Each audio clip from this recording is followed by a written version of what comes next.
Good afternoon, David Sufall with the David Sufall Agency, and I'm here on March the 20th with your Friday tip of the day. Wow, it's been a wild week with a lot of people being displaced and having to work remotely from home. I'm going to share with you some tips today that I've thought about and maybe can help you kind of ease into that transition a little better. We have a lot of customers who are having to work from home as well.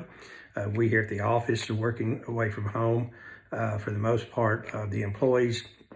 But I tell you what, I find it necessary that you need to follow your routine. You know, if you get up in the morning at a certain time, keep getting up.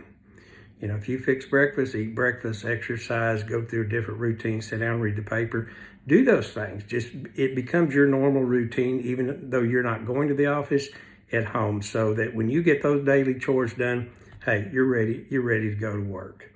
The other thing, dress for success. If you stand around, lay around in your PJs all day, you're going to feel like you're in relax mode. It's like Saturday morning. So, you know, get up, get dressed. I think that puts you in that work mode, and it'll make the transition much, much easier. The other thing, designate a workspace. It's very important. I mean, if you're in the kitchen working off the kitchen table, you're going to be thinking about cooking or eating, okay? If you're sitting on the sofa, TV's in front of you, it's kind of like I'm chilled out and relaxed. It's going to be hard to get focused on working. If you're in the bedroom, it's probably like, hey, it's nap time, let's go to bed, let's go to sleep. So it's very important to designate a real efficient workspace if you're having to work from home. Other thing, a work schedule. It's easy to get kind of sidetracked when you're working from home. Think of it as an exercise in self-discipline.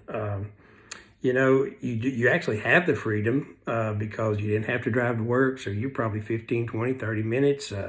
You know, you don't have to drive home to lunch, or you don't have to go to a store, or you don't have to go to a restaurant to eat lunch.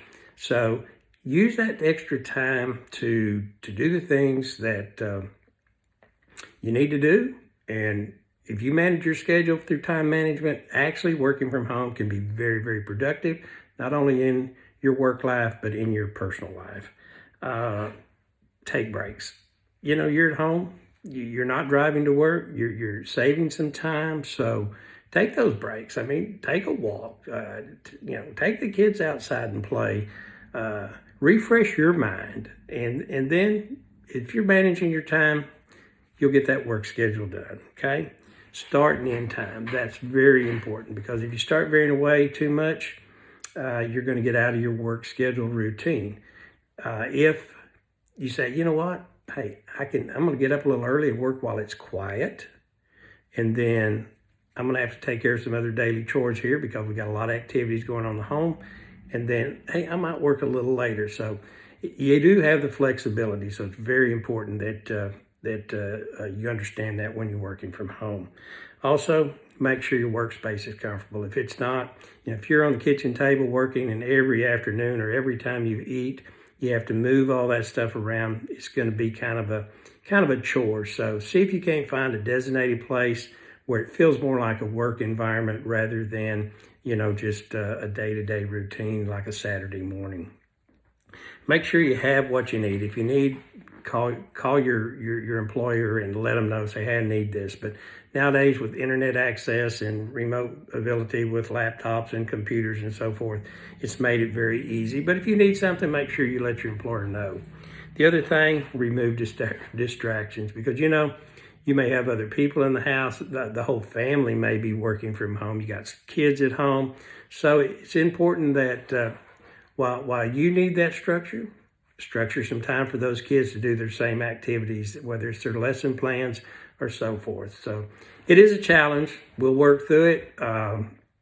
My goodness, think about everybody that's going through this. And so if you actually can work from home, it's a blessing. And so we hope that these tips have helped you.